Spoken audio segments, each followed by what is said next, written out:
Continuaríamos con la pregunta sobre la incidencia en el sector productivo aragonés de las medidas anunciadas por el Gobierno de la Nación, formulada al presidente del Gobierno por el Grupo Parlamentario Popular. Señor Beamonte, tiene la palabra. Gracias, señora presidenta. Señor presidente, ¿considera que los desconcertantes anuncios de medidas económicas y medioambientales con los que nos sorprende cada día el Gobierno del señor Sánchez benefician al sector productivo aragonés? Gracias, señor presidente. Tiene la palabra. Gracias, presidenta. Yo no las veo desconcertantes. Al que veo desconcertado es a usted, señor Beamonte. Gracias, señor Beamonte. Tiene la palabra. Muchas gracias, señor presidente. Usted a lo suyo y sea feliz. Usted a lo suyo y sea feliz. A mí no me va a despistar.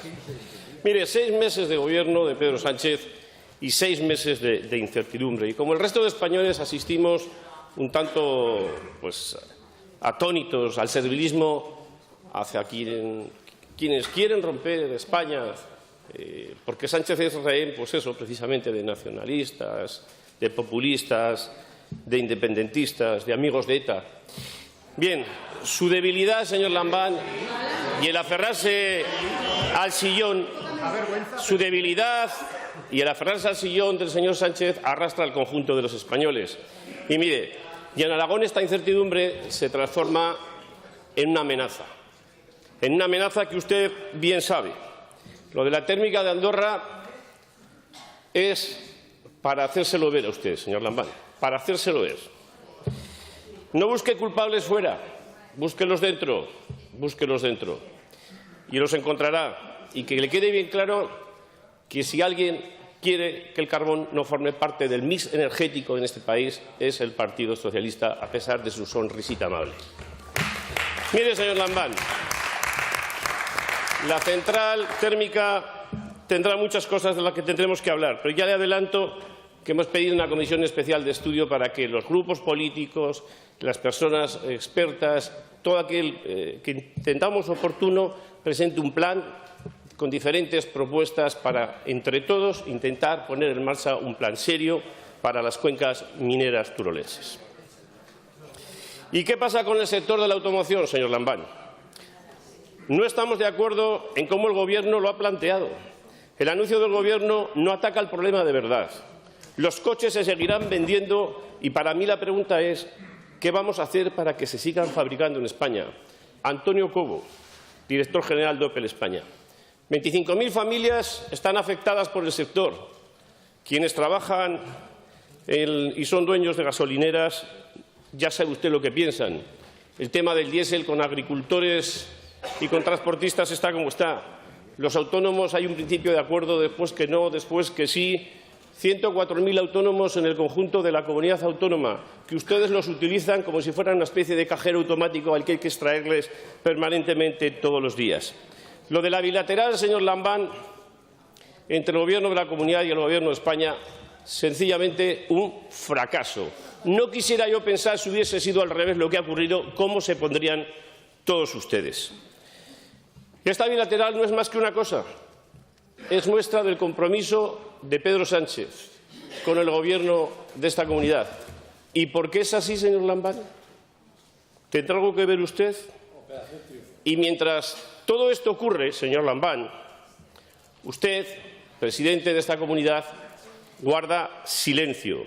Usted calla ante las incertidumbres que ocurren en el conjunto del país y que afectan a nuestra comunidad autónoma. Usted no solo es el secretario general del Partido Socialista en Aragón, usted también es el presidente de esta comunidad y por eso, además, está sentado ahí. Yo le pido que ejerza de presidente, que no sea cómplice de esos desmanes y de esos desatinos. Lo más correcto es que exigiese la convocatoria de unas elecciones generales, porque si el Partido Socialista en Aragón puede soportar a Pedro Sánchez, los aragoneses ya no lo podemos soportar mucho más. Mire, señor Lambán, mire, ustedes demuestran que vuelven a ser un peligro para la salud económico-financiera de Aragón y del conjunto de los españoles. Pero no se preocupen, que tendrán tiempo de reírse a partir del mayo de 2019, que tendrán mucho tiempo. Y además, yo le deseo lo mejor, no soy como usted.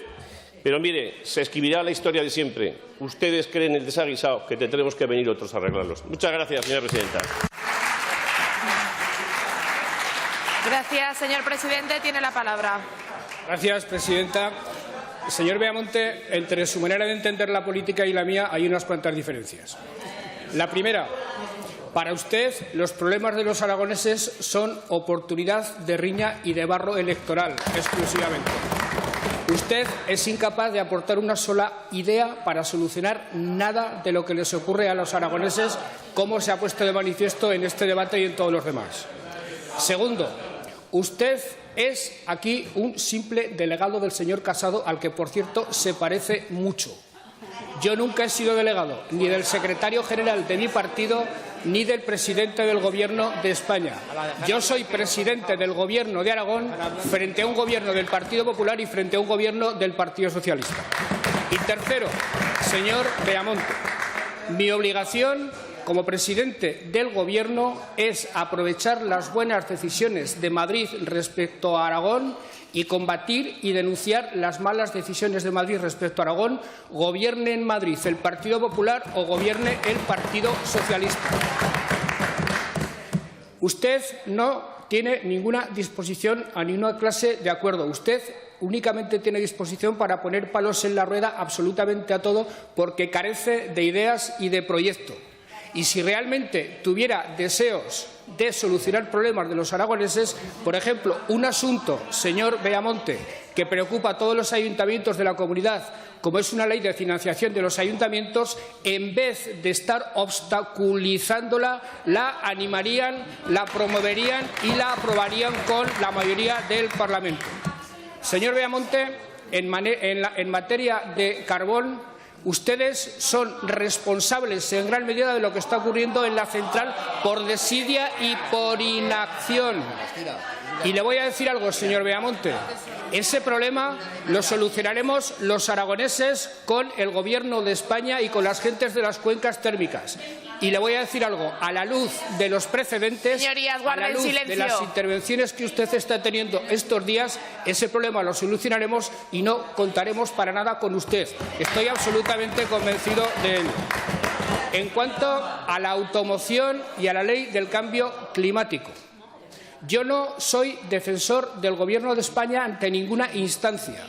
Yo no defiendo a la ministra Ribera ante ninguna instancia. Negocio con ella y le exijo. En todo caso, señor Beamonte, para que esté al corriente de lo que significa esa ley de cambio climático, le diré primero que es un documento de trabajo, que no es un documento definitivo. Le diré, en segundo lugar, que se trata simplemente, como ya empezaba a hacer el Gobierno anterior, de aplicar la descarbonización acordada en los acuerdos de París a todos los elementos de la vida económica, no de España, sino de todos los países de la Unión Europea, incluida Tarazona. Fíjese lo que le digo, señor Beamonte. El documento plantea un horizonte para el año 2040 y otro horizonte para el año 2050 de transición energética. Y es simplemente un punto de partida para que de manera consensuada, para que de manera negociada con los grupos políticos, ya sé que con el Grupo Popular no, pero con los demás, y con los sectores de la automoción y con los sectores económicos, se llegue a un acuerdo de cómo aplicar esa descarbonización. Se trata de un horizonte prudente, al parecer, porque, en definitiva, señor Beamonte, es lo que están haciendo el resto de los países europeos. Hay mundo fuera de Tarazona, señor Beamonte. Existe Europa, existen países de la Unión Europea que están fijando horizontes para la descarbonización y para eliminar los vehículos Señoría, silencio. Están fijando horizontes para la descarbonización, incluso con fechas más ambiciosas que la de España. Están hablando del año 2030, están hablando del año 2032, países como Alemania, como Francia o como Inglaterra, es decir, los países de nuestro entorno. Y le voy a decir, señor Beamonte, lo que ha hecho este presidente de Gobierno en relación con el sector de la automoción aragonesa. Reunirse con ellos.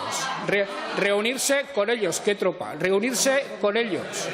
Hacerse cargo de sus reivindicaciones. Ir a la Moncloa, ir a hablar con la ministra Ribera y trasladársela. Porque en un conflicto entre el sector de la automoción aragonesa y la ministra Rivera, este presidente estará al lado de la automoción aragonesa, cosa que usted no haría porque usted, señor Beamonte, le debe tanto el puesto al señor Casado que nunca hará nada contra el señor Casado.